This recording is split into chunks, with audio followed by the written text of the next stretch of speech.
जय सत्यम सिद्धाय नमः। मैं पुरुषोत्तम शरण घनसल। सत्यासनी ग्रंथ जो हमारे परम पूज्य गुरुदेव स्वामी सत्येंद्र जी सत्य साहिब जी ने लिखा है, उसके पद्यांश की व्याख्या की श्रृंखला में ये वीडियो प्रस्तुत कर रहा हूँ। तो सबसे पहले हम दोहे पढ़ लेते हैं। जिस चित पति परमेश्वर न स्वप्न स्त्री ध्याय, कहे सत्संग सतित्व बल, एक संकल्प समस्त फल पाए। अगला दोहा है, विपत्ति यथार्थ विपत्ति नहीं, सत्पत्ति यथार्थ सत्पत्ति, कहे सत्संग सत विस्मरण से, हर जीव पाए विपत्ति। अगला दोहा, मैं रहे पर मैं बिना, पर रहे बोध संग मैं, कहे सत्संग मैं पाए कर, बस बोध रहे बिन मैं। कुछ धन चाहे कर्ज दे, या कर्ज दे जाए भूल, कहे सत्संग बिन कर्ज मर, पाए 7 जन्म तक शूल। अगला दोहा है, ज्ञान कर्ज का मोक्ष दे, धन कर्ज मिले ना लाभ, कहे सत्संग बिन कर्ज मर, पाए 7 जन्म तक लाभ। अब हम एक एक करके इन दोहों की व्याख्या करते हैं। तो सबसे पहला दोहा है, जिस चित पति परमेश्वर, अर्थात जो स्त्री पति को परमेश्वर मानती है, जो स्त्री सिर्फ अपने पति का ही ध्यान करती है, ना स्वप्न स्त्री ध्याय, और वो स्त्री स्वप्न में भी किसी अन्य पुरुष के बारे में नहीं सोचती है, कहे सत्संग सतित्व बल, एक संकल्प समस्त फल पाए। तो ऐसी स्त्रियों का जो सतीत्व बल है वो जागृत हो जाता है, और ऐसी स्त्री एक संकल्प करके कुछ भी प्राप्त कर सकती है।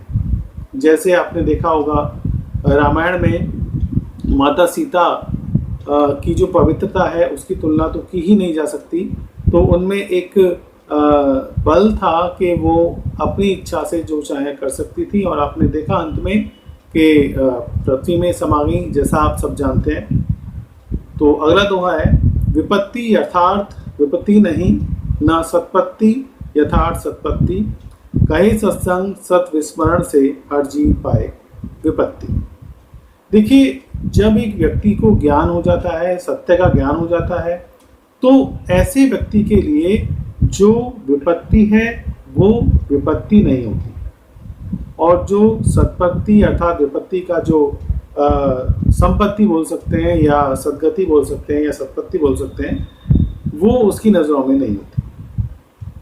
तो सत्संग यानी जो स्वामी जी हैं हमारे गुरुदेव, वो ये कहते हैं कि अगर हम सत्य का विस्मरण कर दें, अगर हम सत्य को भूल जाएं, अगर हम सत्संग को भूल जाएं, तो जो जीव है वो सिर्फ विपत्ति में ही घिरा रहेगा, क्योंकि उसे सत्य का ज्ञान नहीं होगा। उसके बाद अगला दुआ है, मैं रहे पर मैं बिना, पर रहे बोध संग मैं, कहे सत्संग में पाए कर, बस बोध रहे बिन मैं। इसमें ही परम पूज्य गुरुदेव बताते हैं, मैं रहे पर मैं बिना।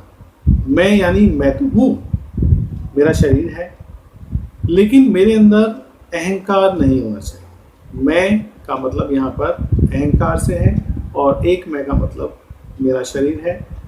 तो मैं रहे पर मैं बिना, हम रहें, हम अपने कार्य करें, हम अपनी जो दैनिक दिनचर्या है उसको करें, धन का उपार्जन करें, सेवा तप दान भी करें, लेकिन हमारे अंदर अहंकार नहीं होना चाहिए। रहे बोध संग में, हमें ये बोध रहना चाहिए कि मैं क्या हूँ, अर्थात अपने आप को हमें जानना चाहिए। कहे सत्संग में पाए कर, बस बोध रहे बिन में। यदि हम सत्संग करते हैं, यदि हम सत्य को जानते हैं, तो हमें यह ध्यान रहता है कि हमारे अंदर अहंकार नहीं आना चाहिए। हम हैं, पर फिर भी मैं नहीं है उसमें। मैं तो हूँ पर मैं नहीं है, इसका मतलब हमारा शरीर है, हम सेवा तब दान करते हैं, हम ध्यान करते हैं, पूजा करते हैं, सब कुछ करते हैं, लेकिन हमारे अंदर अहंकार नहीं है। उसके बाद अगला दुआ लेते हैं। कुछ धर चाहे कर्ज दे, या कर्ज दे जाए भूल, कहे सत्संग बिन कर्ज मर, पाए 7 जन्म तक शूल।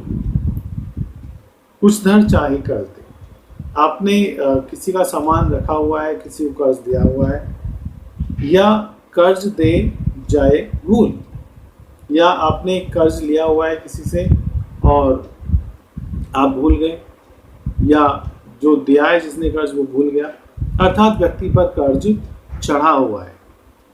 तो सत्संग ये कहता है, सत्संग की महिमा हम आपको बता रहे हैं कि यदि कोई व्यक्ति कर्ज में डूबकर मरता है तो 7 जन्म तक यानी अगले जन्मों में भी उसको पीड़ा होती है। जो पिछले जन्म का कष्ट है उसे वो अगले जन्मों में भी भोगता है, यदि वो कर्ज में उसकी मृत्यु होती है तो। अगला दोहा भी कर्ज से ही संबंधित है।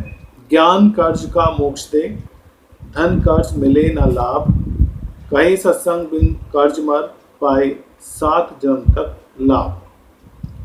ज्ञान कर्ज का मोक्ष दे, अर्थात अगर हम किसी को ज्ञान देते हैं तो मोक्ष की प्राप्ति होती है। अगर कर्ज देना ही है तो ज्ञान का कर्ज दें। धन कर्ज मिले न लाभ, अगर हम धन का कर्ज किसी को देते हैं, धन का कर्ज किसी से लेते हैं और मृत्यु हो जाती है, उसके बाद हम चले जाते हैं इस दुनिया को छोड़कर, तो उससे हमें कोई भी लाभ मिलने वाला नहीं है। कहे सत्संग बिन कर्ज मर, पाए 7 जन्म तक लाभ।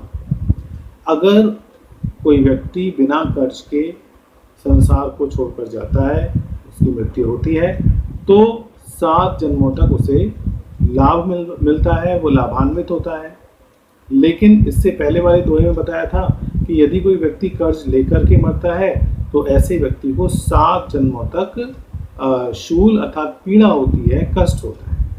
तो ज्ञान का कर्ज लेकर तो हम मर सकते हैं, लेकिन धन का कर्ज लेकर हमें नहीं मरना चाहिए। तो इस वीडियो में इतना ही। जय सत्यम सिद्धाय नमः।